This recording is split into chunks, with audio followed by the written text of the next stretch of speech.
I'm Charlotte Davenport, and I'm here at Ava Gallery, 11 Bank Street in Lebanon, New Hampshire, with Greg Bailey, who is today dismantling a very, very special show that's been here for almost a month in Lebanon. I had the pleasure of meeting Greg when he showed an outdoor piece in Woodstock, Vermont at Sculpture Fest. And it's been a delight to see this wonderful body of work. Thank you. And the relationship of these pieces to the piece that came to Sculpture Fest. Thank you. And this is similar material to the piece at Sculpture Fest, which was called, what was it? Not Dead On. That piece is called Dead Reckoning. Dead Reckoning. Which is also the title of this whole show. Mm-hmm. And so I wanted to bring those two things kind of together through that title. Well, I remember hearing a very interesting description of Dead Reckoning, so I'm going to let you describe that as we look at this piece. Okay, the title Dead Reckoning comes from the term that captains of sailing vessels use to find their longitude on the ocean, previous to that of having a systematic way of finding their longitude. And which is fairly important to know, because then you would be able to find land to replenish water supplies and so forth, and also so you didn't run aground. And you know, there was no accurate way of figuring that out except for their dead reckoning. Scientists will also use the term for describing how animals will chart and find their place, like an ant to their ant hill, or a migratory bird to wherever, migratory fish to their, they don't know exactly how it is. So it's about having a unconscious understanding of place in relation to movement.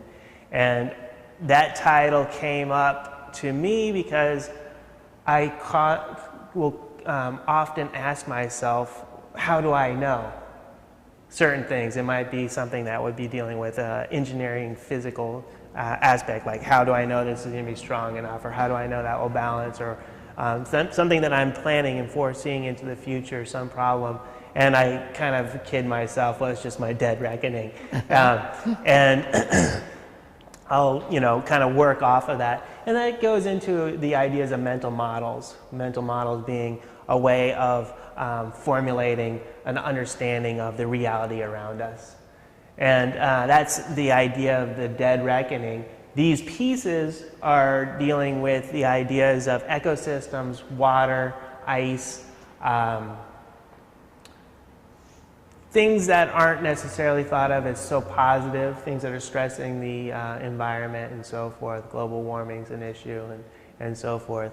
This particular piece was inspired by the snow cups that will happen on high altitude snow, when small pieces of the dust will be lodged onto a snow field, the sun heating that up and then melting around that area.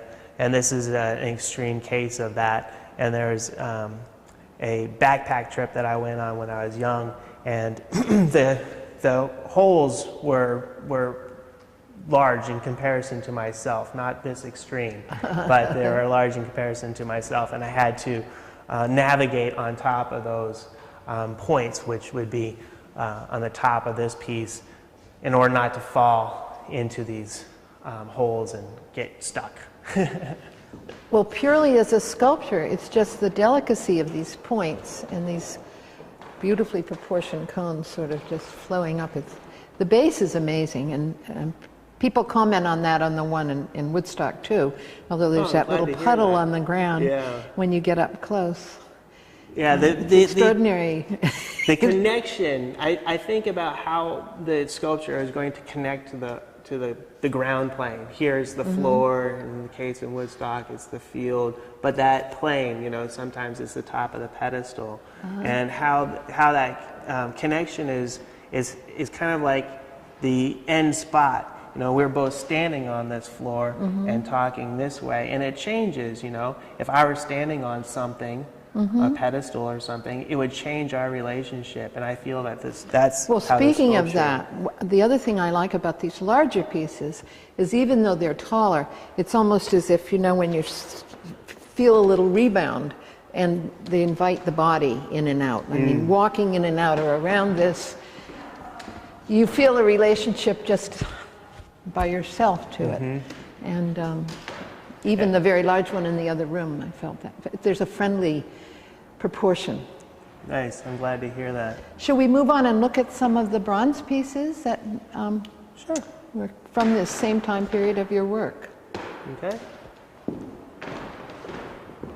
So when I came in and saw this small piece after being familiar with your large work, I find myself really studying it. So there was a different kind of intimacy, almost like a, well, I know it's not a maquette. I know it's a full piece. This isn't an idea for a large piece. But it seems really important that all this beautiful texture and the way the light is hitting it and the circles, more linear qualities that I didn't respond to so much in the big ones because they're volumes. Yeah. It's very interesting. At what point was this done in the series of work? This was a little bit earlier.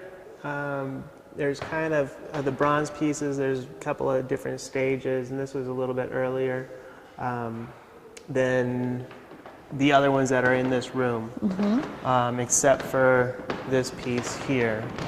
These are similar time period in their construction. This one is a little bit more of a maquette of the piece that's at your place. Yes, I can see. When I'm working with these ideas, I do like to think about them in changing size, both smaller and larger. Instead of, you know, I mean, you can imagine this being to the point where you're, you know, this high to it, and how that would change the difference in your relationship. Almost like something growing that you'd find from the ground. Yeah, and also it being enlarged from something that's even small or even microscopic. Yeah. So it's almost like a 3D sculpture of something that you couldn't necessarily see with your naked eye. And some of them are stopping time too. You know, this piece is titled Rain, so it's dealing with this movement and that the raindrops coming in and being disoriented from, you know, rain, wind and all these things, and then also splashing up and having those being effects on themselves. The cone is probably becoming something that's apparent as a theme in some of this work, and the cone comes from originally the idea of the event cone that I was reading in Stephen Hawking's Brief History of Time, and he was talking about an event in space and time having effect over things in a cone shape.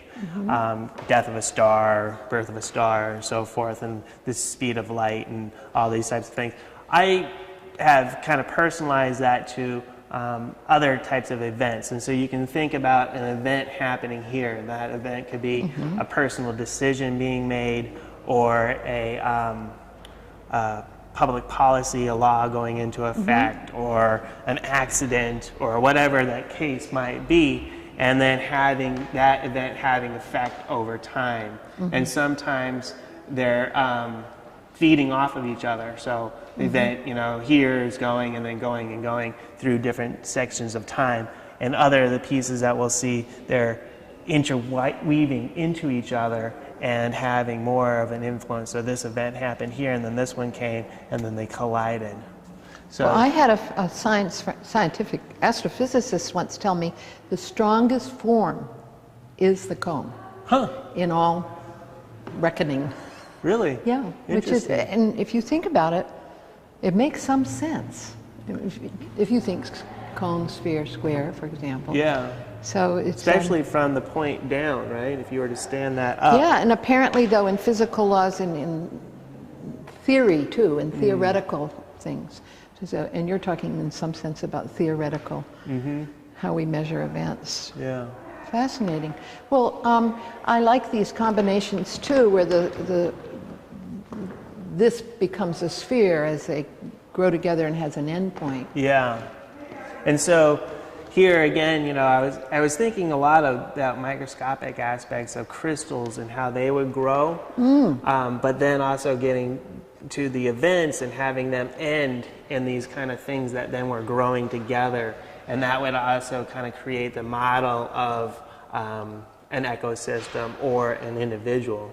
The individual will usually always go back to myself, so it's always going micro to macro, and you know, you have different events that would happen and affect, and then that would keep growing. You know, you could think about it from birth to going through grade school and things that you learn and all these things, and it's just kind of slowly transforming to also, you know, different. It's almost volumetric charting in a way. Yeah. Very interesting. Yeah.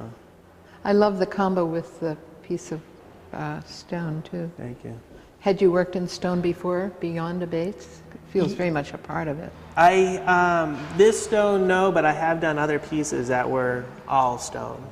And stone is something that I would like to use more as a material.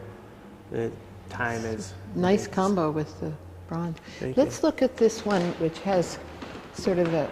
The surfaces, too, have an interesting variety of things going on in this show. Is this a natural result of putting some kind of coating on, or what happens to create that? This surface is sanded. The bronze is sanded very smooth, and you can kind of see the bronze through. Especially in the tips, too. Yep. And then I put a patina on. This was a hot patina, so it was a little cupric nitrate and some different chemicals. A little bit of white pigment, a little bit of titanium dioxide, and then those react and create the surface that you're seeing. A lot of the patinas that I put on, the coloration, is I like to use cold patinas quite a bit, and some of them are relatively simple. This one is primarily vinegar, salt, and ammonia. Oh. Just household So cleaning ammonia. do you do traditional things, or you're very inventive how you find your own patina? It's, you know, technically it would be considered a contemporary patina style, but it is, you know, it depends on how far back you want to go in the ideas of tradition. It's, Right. it's probably within the last 50, 60 years, this is a patina style that's been used. The cold patina is nice because it really affects the surface in a way that it's running. I hung this upside down and I let the ammonia run over it. Looks very organic. I have to admit, I'm a painter, so even though I absolutely love sculpture and I work in 3D, I get very involved looking at surfaces, and there are some really beautiful surfaces on these small bronzes in this show. And so for people who did not get a chance to enjoy gazing at all these beautiful, colorful, really, surfaces, it's fun to hear how they come about. This one is really quite green, and on this almost coral-colored piece of rock. It's a beautiful combo. Yeah, this patina is another cold patina. It actually, it gets too cold, like outside, it won't work at all. You have to be, you know, it likes around 65, 70 degrees. But it's really fun to watch this happen because you put the chemical on. It's ammonia sulfate and another nitrate, and you combine them. And you put it on, and it will just start to react with the bronze. And then when you want it to stop, you wash it. And if you wash it with hot water, it'll turn to that kind of olive kind of green to some of the oranges is where it got hotter. And then where it stays really kind of bright green is where it didn't get enough hot water. So in a sense, there is a painterly element in this. Yeah. I have to point out, though, that this beautiful little tiny point at the base of the sphere, it's the opposite of the tips on the ground, but just as beautiful and just as surprising, because it's quite a heavy, broad little piece, and there it floats. Yeah. Very nice. I try to use that as part of the metaphor to get these things to be slightly tenuous because of how, how fragile the ecosystem is. And so, these things kind of look kind of like, whoa, how balanced is it? How, and how much is it going to take it to fall? And how much more can it take? Yeah. Well, it does have a delicate balance, which is what we're in. Yeah. Let's take a look at this before we go on to some larger work. Okay. This was the picture that was on the card, so maybe the television viewers that are seeing this locally will recognize this. And it almost feels like it's a fractal or something, and it could keep going out and doing all kinds of... It's very interesting. This piece I titled Level 3 Defense Mechanisms, which is, Freudian psychology breaks down into different levels, and level 3 defense mechanisms are dealing just with, things basically generated around different levels of denial, where you get into it's much easier not to think about certain things, and there you get into the ideas of where the environment is and the global warming and so forth, and how it's much easier just to not think about that. And it could be even a personal thing. I was going to say, in any way, or in one's own life. Yeah. And now just be a little more specific about why these forms represent that for you. Well, if you were to think about any of these points being an event in time, even my voice right now, it's like there's only a cone of it being able to influence, communicate, or be able to be heard. And after that is over, it will cease, and it's stopping kind of at these spheres. But it also will have an effect and influence on other things. So, like these 4 events. Oh, I see. So everything starts to. Yeah, and they no matter what, it's going to happen. Yeah, and sometimes the events really kind of collide in joints like this, and they keep on going, and it formulates that accumulation of experiences or processes or events. Well, this is an interesting way to think about almost a narration in contemporary art, using the kinds of language that we have in science and psychology. Very, very new to me, and I'm enjoying this discussion. Let's go on and look at a few larger pieces. Sure. This piece, 2008, has some of the qualities of the piece again. That's at Sculpture Fest, Dead Reckoning. But it throws me off where the other one made me want to get right in the center. This is fascinating form. Calling it 2008, does that mean that's about now? Yes. Right now. This piece was, dealing with the ideas of the now, the present time, things that were going on in my life, and then also looking at the world and the election that's going on. Thinking about time and how it passes. It makes, to a certain extent, an hourglass shape, which would be a very, typical time passage expression or image. And so here you have this kind of going from one side to the other, and depending on how you look at it, that's stronger than other ways. But having it off balance like that also gets this over your head. And if this was now and that is the future, you kind of want to make sure that it continues to be balanced. And that's one of the aspects that I was thinking about in this is having those come together.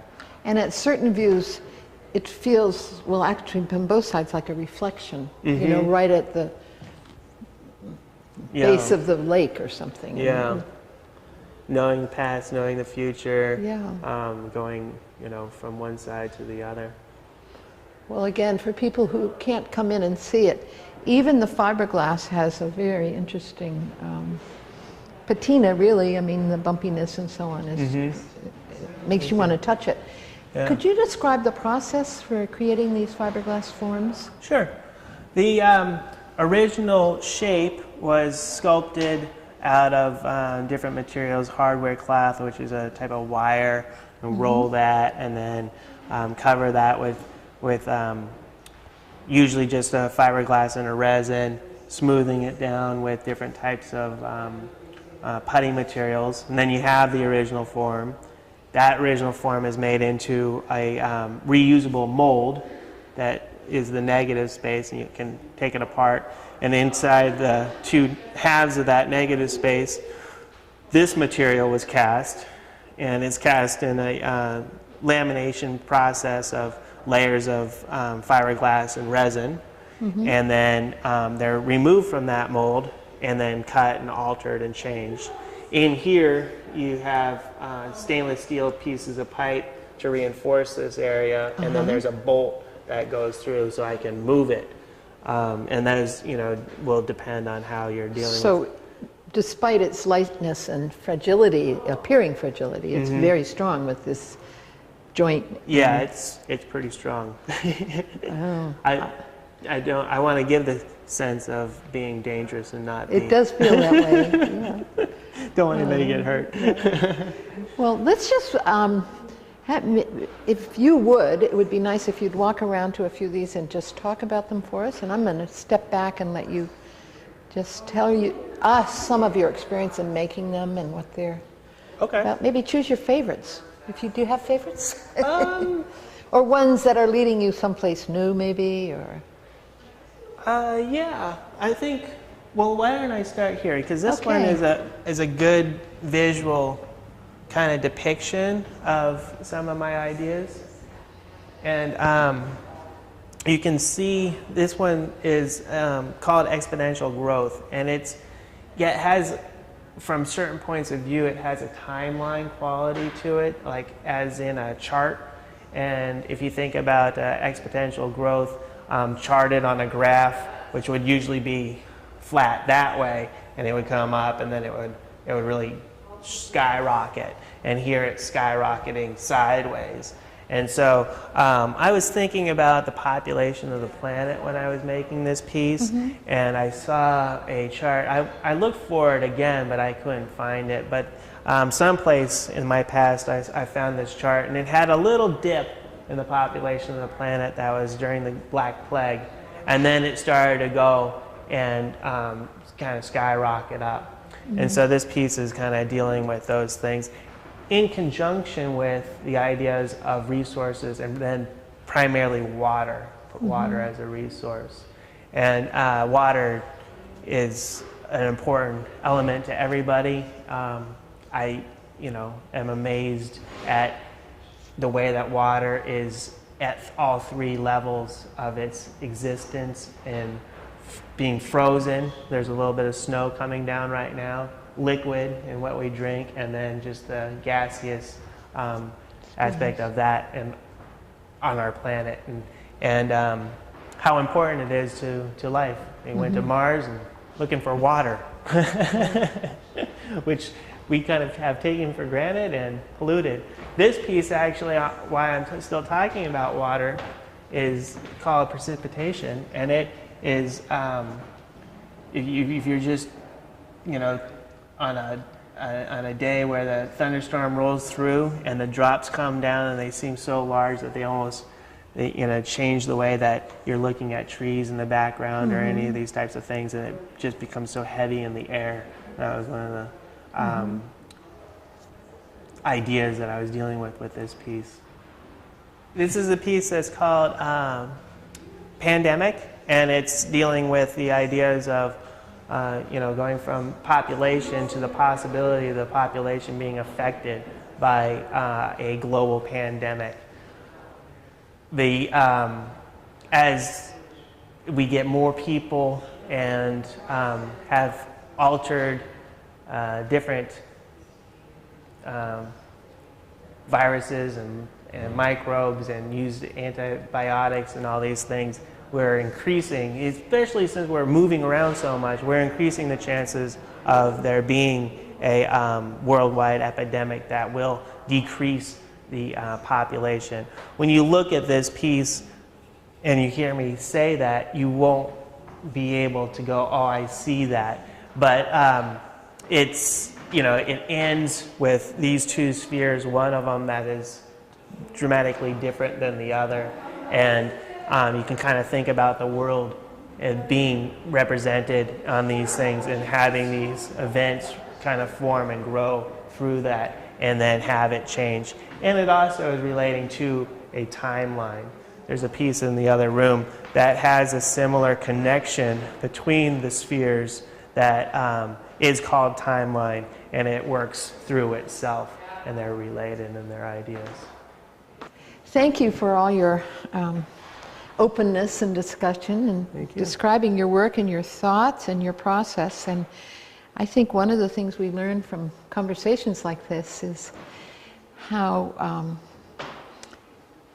deeply people are considering how they're expressing themselves today, some artists, and that it's really, really relevant, not just to the studio and the gallery, but to philosophy and politics and the ecology issues. And that's when art is most interesting. However, if people just like to look, this is one of the most pleasing shows to wander through and look at too. So I hope we see more of your work up here in New Hampshire. Where are you headed? Have you got a show coming up somewhere? The next sculpture I'm working on is going to be an installation, and it's going to be an entire environment, kind of like a landscape, and that's going to be at Connecticut College that I'm going to be working on in January, and it'll be open at the end of January. Be sure to let some of us know. Okay, I want to see that. Yeah. Thanks so much. Thank you.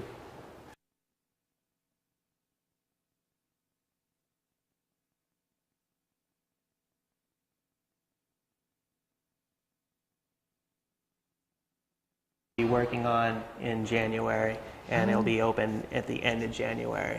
Be sure to let some of us know. Okay, I want to will. see that. Yeah. Thanks so much. Thank you.